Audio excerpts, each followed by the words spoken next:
We got former MSU basketball player and friend of the program, Anthony Ianni, in the mix to talk about Autism Awareness Month, his awesome event that he put on with Draymond Green at the Golden State Warriors facility last week. And then also, well, of course, some MSU basketball talk. Let's go. Are Locked On Spartans, your daily podcast on the Michigan State Spartans, part of the Locked On Podcast Network, your team every day.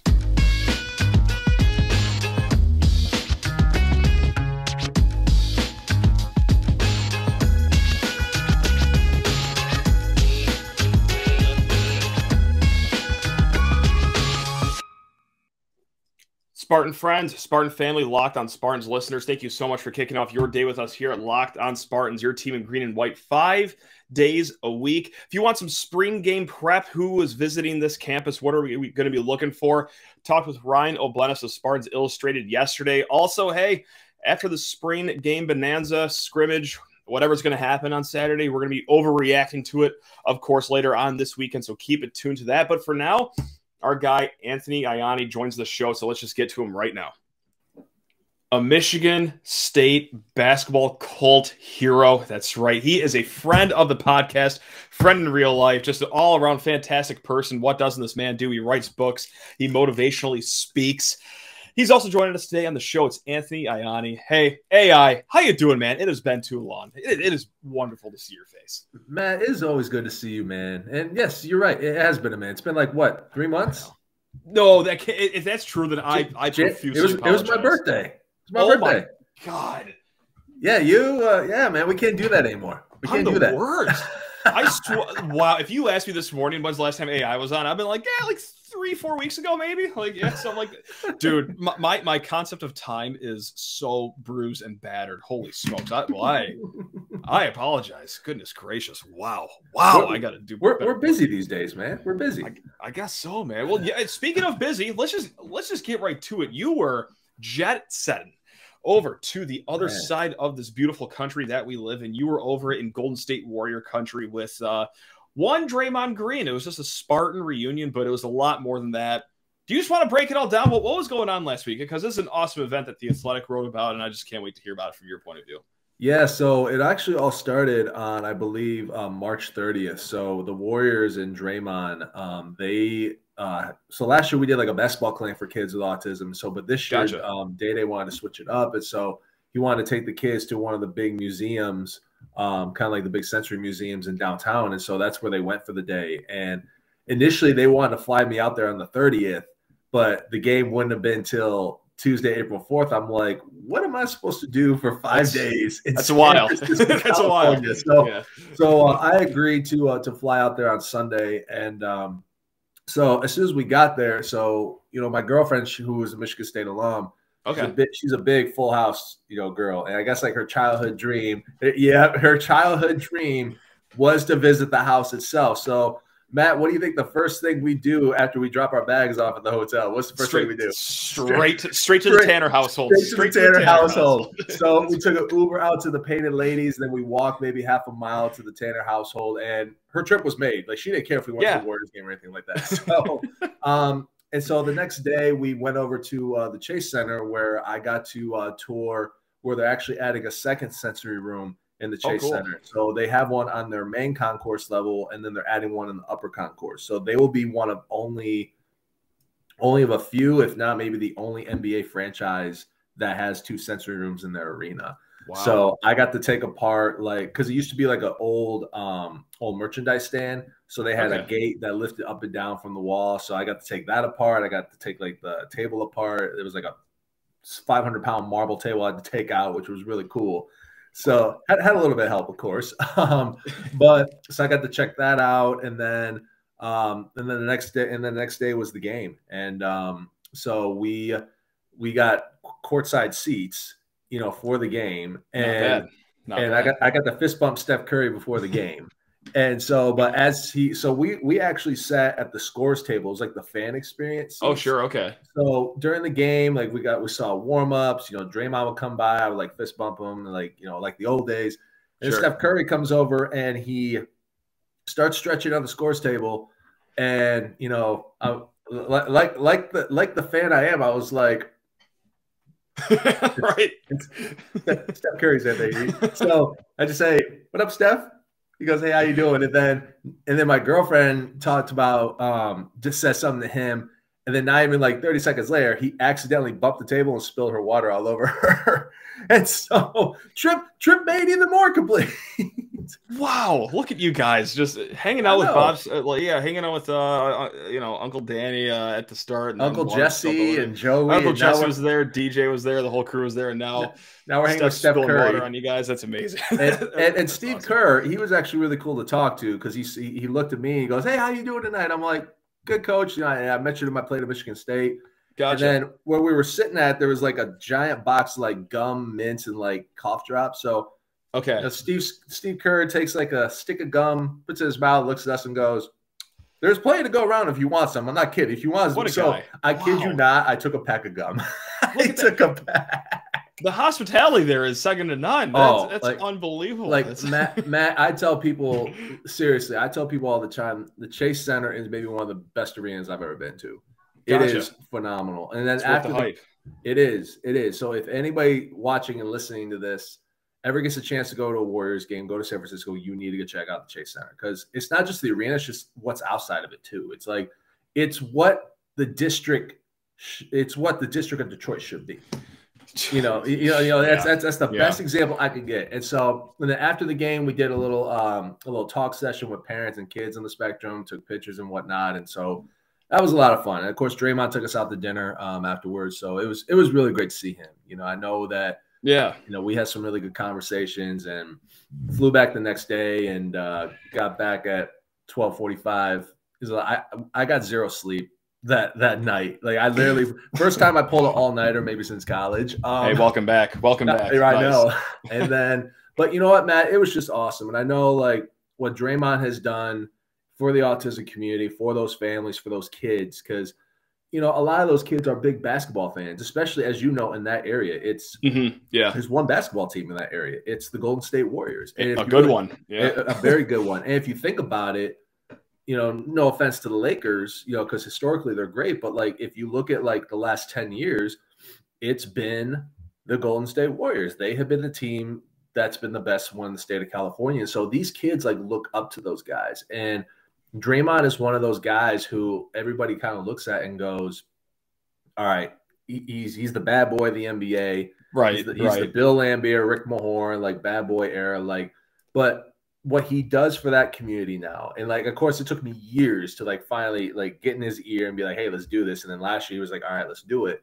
And I think he finally understands like how much of an importance and an impact being an advocate for that community really is. And so, we talk about maybe doing another basketball clinic next year, but I know the Warriors really want to take it up another notch. Okay. They kind of would like to do what I think the Toronto Maple Leafs did something a few years back for Autism Awareness Month, where during the intros, the entire ice was blue in honor of Autism Awareness Month. Cool.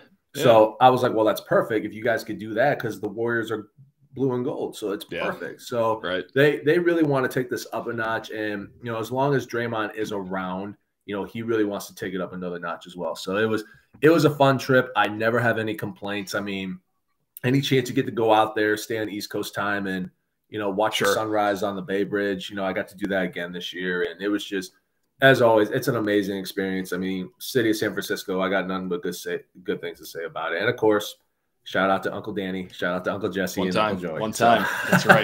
That's right.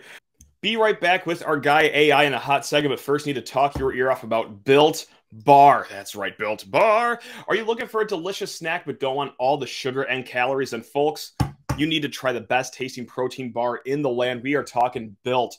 Got a text the other day from Built that they are dropping their cookies and cream flavored puff. Now, the puff is a protein infused marshmallow wrapped in 100% real chocolate. These things are absolutely dynamite, especially for the summer. If you're like me, if you're a golfer, throw a few of those in your bag. They're going to carry you through a 9-hole round, 18-hole round, 36-hole round. Whatever it is, they're going to carry you through it. Let's say it's also a day at the office or a day at the gym, day doing yard work. Whatever it is, Built is going to carry you far because most Built bars are just like 130 calories, 4 grams of sugar, 4 grams of net carb, but a whopping 17 grams of protein. You don't feel weighed down. You feel powered up and ready to go. So what are you waiting for? Head to built.com, or if you're already out running errands, better yet, if you're at Walmart or if you're at Sam's Club, you can get a 4-bar box of Built products there as well. So Sam's Club, Walmart, or built.com, head over there to stock up on your Built bars. That's really interesting too, because obviously, hey, I'm a massive Draymond fan. I think the role of him as well, but yeah, like everyone does have that kind of view of him as like, the bad boy and everything. But one thing I found really interesting of what you just said is that you guys did the basketball clinic before, but that Draymond wanted to switch it up this year. Like, so this isn't the Warriors. Yeah, obviously, they're doing some of the planning, but it's not like they're giving him the itinerary and he's just like being like, yeah, okay, whatever. Like he is very active in this, like through and through. That's incredible. So with Draymond, so with Day-Day, I mean, last year, like he had the idea of doing a basketball clinic, but I think this year he kind of wanted to take it up another notch. And so, so he had the museum idea, and then and so I was talking with the Warriors afterwards, and of course, like we piggyback, ideas off each other, me and him, and then obviously me and the Warriors, their community relations team as well, because Lauren Claiborne, who heads up that division, is a Michigan State alum. So nice. So that's the cool part. Like it's a lot of Michigan State alums like doing all this, and so so we usually just talk about it a lot. I'm usually involved with their marketing team. I got to help design their shirt, the shirt for the folks that were part of that after game talk with me and Day-Day. But there's talk about maybe doing another clinic next year, but possibly doing it at their old practice facility in Oakland because it's still active right now. Gotcha. Because I was like, well, can we do it here at the Chase Center? Can we do it in the practice facility? They were like, no, we usually don't do that. I was like, well, Klay Thompson did a clinic recently. Where was that at? And they said, oh, that was at our practice facility in Oakland. So we could definitely try to do something there. I'm like, I said, that'd be cool. Because I think like if we stuck to the basketball clinic idea, that'd be really cool. And I think we can bring in more kids next year too. So, I mean, they definitely want to try to up this thing even more for as long as Day-Day's in the Bay. And so, and I know he definitely wants to up it up every year as well.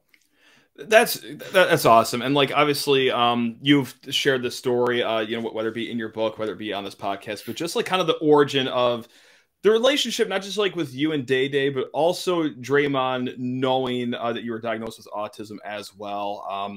I hate just saying like, hey, play the hits, but like, you might tell that story one more time, because like, if no one has heard that story before, like it is a both hilarious and just beautiful start to what has become a friendship that is now impacting so many other people as well.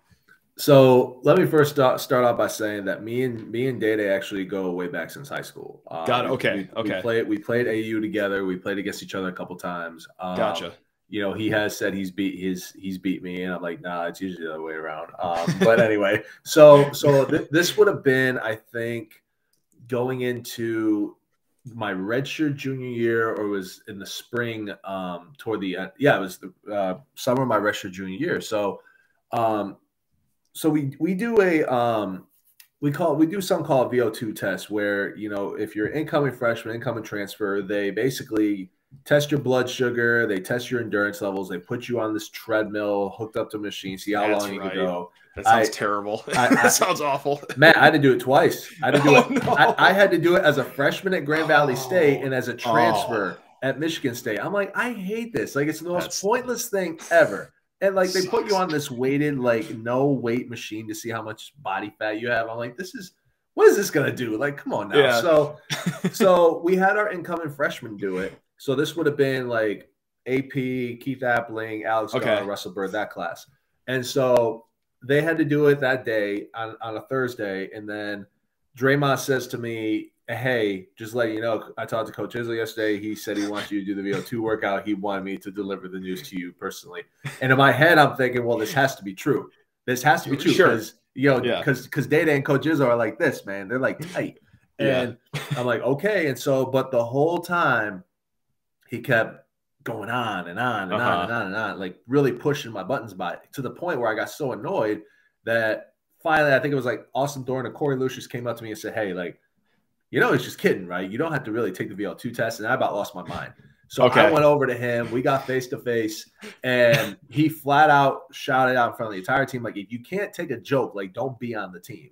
And so you had people defending me. You had people defending Day-Day, ended up being in a shoving match. And then all of a sudden, you know, when the dust settled, our strength and conditioning coach at the time, Mike Vorkovich, Vork pulled Day-Day aside and said, hey, do you want to know why Anthony can't understand your jokes?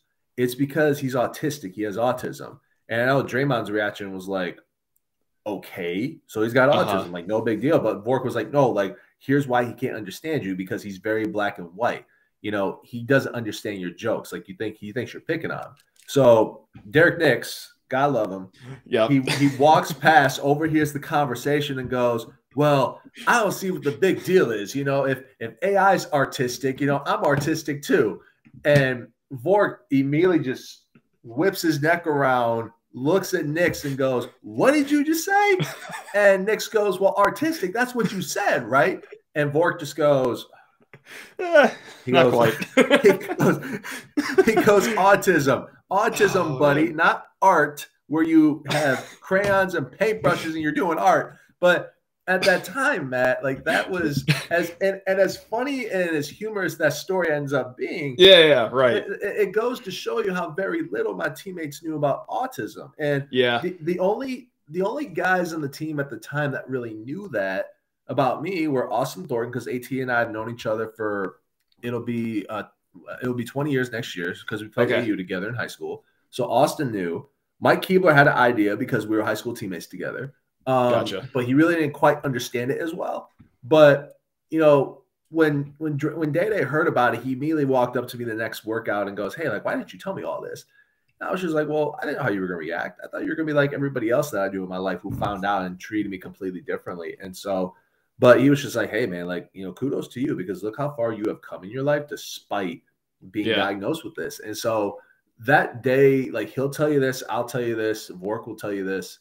That day changed our relationship forever. Like, for sure, you know, as friends, as teammates, like it changed forever. And I think like the respect that he has for me now, not just as a teammate, but as a human being, is through the roof. And I think like our story is the biggest reason why he really wanted to get into this, why he really wanted the Warriors to do something every year for the autism community. And now like he's latched onto it. And actually the second sensory room I was telling you about, Matt, that the Warriors are putting together, it's actually going to be done here in the next couple of weeks, I believe. So it's good to go for the playoffs.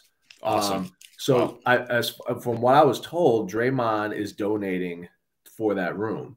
So it'll be the sensory room, you know, sponsored by Draymond Green. And apparently they are putting a picture of me and Day-Day in the sensory room. So I was like, wow, like I have nothing to do with this. Like, I'm just a guest at the Chase Center for the last 2 years, and this is what we're doing. And so, and it's all coming together though, because it's something that, you know, is near and dear to my heart, and now it's part of the Warriors organization, and it's going to be part of Michigan State for life too, because you know Michigan State's in the process right now of getting a sensory room together for the Breslin Center, and the university we'll be the first major Power 5 university to house a sensory room in a major college arena or stadium. And so so the fact that we're making all these moves and organizations and universities getting behind it, like it really goes to show you like how big of a deal like this is for universities to not only show the awareness, but also bring the acceptance to, hey, we want you a part of our events. We want you part of this university, a part of this organization. Here's what we can accommodate you. Here's what we can offer. What else can we do for you?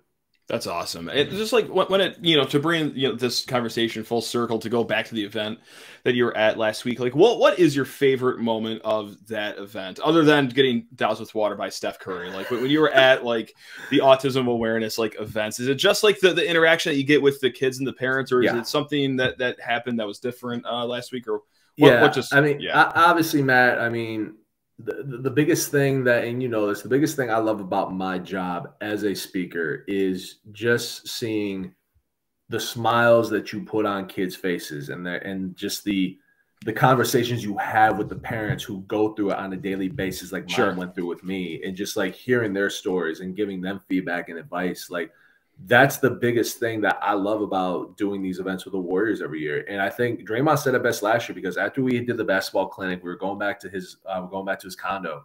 And as we're driving back, we're at a traffic light, we're stopping. He just looks at me and goes, AI, that was fun. Like the amount of smiles on those kids' faces, like that was everything. Like that's why, like this is why I'm doing this. This is why I wanted to be an advocate for these reasons. And I said to him, I said, Day, now you know why I got into this. Now you understand why I do an autism basketball camp. I do an autism hoops basketball camp every summer for these kids. Like you get it now. And so just having those interactions, Matt, with the kids and the parents, like that's always going to be my highlight. Like, yeah, like the full house, Steph Curry sitting courtside. That helps. That helps. Like it helps. But, you know, at the same time, even if he was playing, even Draymond was playing Sacramento, like it's the same deal. Right. Like the reactions you get from the kids and the parents, like that takes everything. It makes the trip no matter what. Man, that's awesome. This whole chat has been awesome. I mean, of course it was. I mean, every chat that we have together seems to go well. At least I think I always walk away delighted to always chat with you. But I also can't let you go without asking, because this is just the talk of the week with MSU basketball fans, especially with Malik Hall returning, Tyson Walker returning. And I talked about this yesterday on a pod recently. Is it natty or bust next year? Because my thing is like, look, just get one of two banners, just get a Final Four banner or the Big Ten regular season banner. I can deal with that as well, because national titles are very, very, very, very hard to win. But like AI, is it actually natty or bust next year? Where are we at as we're months away from the season here? Months, man. We got a lot, man. We gotta get through. We gotta get the football camp first, man. I know. But, and Matt, I'm glad you asked me this, because like I actually had this conversation with some friends of mine yesterday. You know, as much as I probably love our fan base more than any other former player, any other current player. And you for as long as you know me, you know that to be a fact. Oh, of course. Yeah. The only thing I will say though, and this is just my opinion, I think the fans need to dial it down a little bit as far as expectations, because I'll go 3 reasons why. Okay. Number one, look what happened to Purdue this year. Not fun. No. And like, look what happened to Purdue this year. The expectations for them, you basically had the unanimous like national player of the year on your team, and he was the most unstoppable. He was the most unstoppable. He was unstoppable against FDU. Let's be honest. But the difference was, Purdue had guards that weren't ready. They had a lot of freshman youngster guards. And, you know, if Edey comes back, which I don't think there's been any indication that he's leaving. I mean, I haven't heard anything. I mean, he may post something at midnight tonight while we're sleeping. You know, we don't know. But the thing is like, you got to look at what happened to Purdue. The expectations were through the roof, and then they lose to a 16 seed. The second thing is, the last time we had these expectations, it was Miles Bridges, Jaren Jackson, Nick Ward, and Cassius and those guys. And what happened? We end up losing in the second round to a below-average Syracuse team in Detroit. And so, because you know, and I'll admit too, I was a part of those conversations. When Miles declared that he was coming back, my official thought was, all right, it's natty or bust. It's over. It's over. Because it's like, okay, we're gonna run through the Big Ten, which we did. We didn't win the Big Ten tournament. All right, that doesn't matter. Okay, we're gonna go take care of business now in the tournament, and it didn't happen. And so no, it didn't. and then the third thing too, Matt, is like, and you said it. You just said it. It is so hard to win a national championship these days. Like, we beat maybe one of the best teams outside of the 2012, 2015 Kentucky teams in Duke in 2019. Yeah. I mean, the 2015 Kentucky team didn't even win the national title. Correct. They were 38-1, 38-1, and they lost to Wisconsin in the Final Four. So am I excited that Tyson's back? Absolutely. Am I excited that Malik is back? Yes. Do I think there's one more roster spot that Coach Izzo could maybe fill with it? I think he could, but I think at this point, if you look at the roster, it's stacked. It's stacked. I mean, maybe wishful thinking. Maybe he gets another big from the portal in case we need extra. But Hunter Dickinson, you want him to go get Hunter? Is that what you're asking? You want me to log off the show right now? No, we already tried that halfway through the show and my computer crapped out, but we're not going to try that again here because I knew you were going to ask me that. But yeah, I mean, those are those three things right there, man. Look what happened to Purdue. I know. Look what happened to us in 2018, and the chances, the odds, like it's tougher hard. than what it's hard. It's tough. It's hard. It's tough. It is very hard to do because, like, I mean, let's be honest. UConn's going to be great again next year. Oh, they're amazing. going to be great again. Yeah.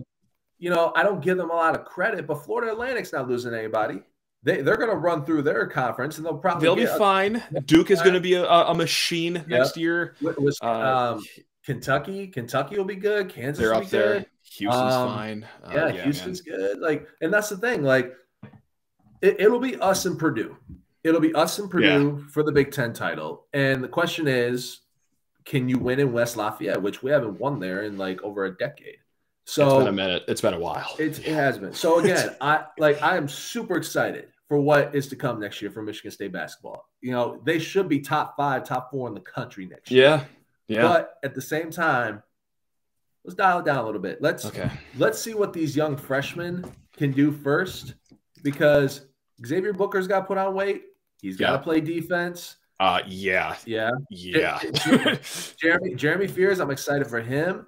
I think Garrick's going to be a great player, but I'll say this. I will go on record saying this. The best of those 4 is Cohen Carr.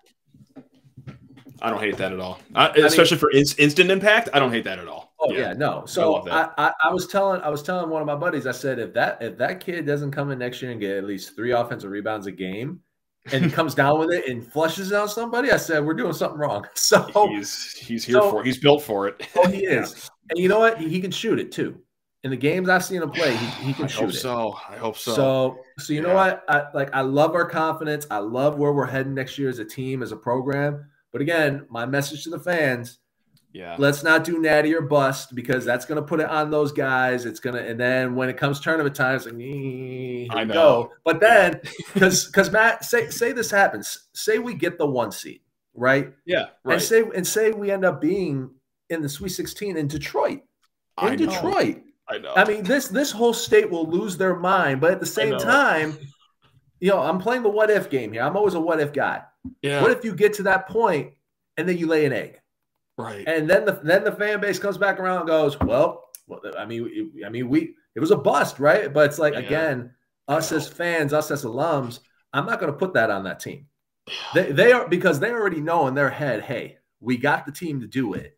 We got the pieces. They're not stupid. Right. No, they're not. They know what's going on. They know. But as a fan base right now, let's enjoy spring football in a few days. All right. Enjoy spring football. Take the kids out. It's going to be 75 and sunny in East Lansing. Have some fun. And you know what? Try to be healthy this offseason. Yes. Let's knock on wood. Let's stay healthy. And you know what? Have a nice summer. Let's take a shot at Fireball on opening weekend against Central Michigan, Matt. And then you know what? Enjoy football for 2 months and let's tip it off. All right? We're good. That's our agenda. That's all I needed to hear. That was great. I didn't know there's a perfect answer to that question, but I think you just dealt the perfect answer to that question. I try, man. I try. Yeah. God, I love that. That's awesome. Always love talking to you, man. This has been great. I know I asked, hey, you want to go for 15 minutes, and here we are, just about. Hey, I could go hours, man, on this show. You know that. I'll tell you what. Like, no shot. We're going 3 months without having you back on. I am, again, profusely sorry for that. That is inexcusable. Don't be, man. You're good. I knew my bookkeeping was bad. I knew my concept of time was bad. I didn't know it was that bad, though, where I'm letting you go 3 months without bothering you to be on the show. Like, that is disgraceful by me. So I apologize. Disgraceful. You're good, brother. You're good, man. I'm not. But we're going to try to be good, though. So, but no, hey, thanks a ton, man. We always appreciate you. Anything you want to shout out before we let you go enjoy the rest of your week? Or you know what, man, I want to give I do have a lot, man. I want to give a special two shout outs, by the way. Okay. Obviously, number one on this list, I want to give a shout out to my oldest son Knox, who averaged about 15 rebounds a game. He's balling. He's I see the Facebook post. I see the Facebook post. He's killing it, man, and he loves the game. So obviously, I got to give a special shout out to my son and my youngest son Nash, my daughter Lola. Always a shout out to my kids. And my other shout out is to the autism community, man. As everybody knows, it is Autism Acceptance Month and Autism Awareness Month. So to the autism community, anybody listening to this, watching this, who's been impacted by autism, just know that you are not alone. I'm here on your journey. I may not be with you, but you know what? I'm with you the whole way, no matter what. And you know, I got my community's back no matter what. So everybody, please take time to learn about autism, be aware of it, and accept those in the community. But don't just make it a one-day thing, a one-month thing. Let's make it a year thing. So shout out to the autism community, family, and friends in that community. Love that. Great ambassador. I mean, great person all around, great Spartan. So, hey, AI, thanks a ton, man. Until next time, hey, we'll see you. Go enjoy the rest of your week. And hey, everyone else listening to, go enjoy the rest of your week as well. You know, we'll be back with another episode. It's Locked On Spartans. We physically cannot stop talking Spartans here. That's why we do it 5 days a week here in the Locked On Podcast Network. Until next time, hey, love every single one of you. Go Green. Let's go. Let's go.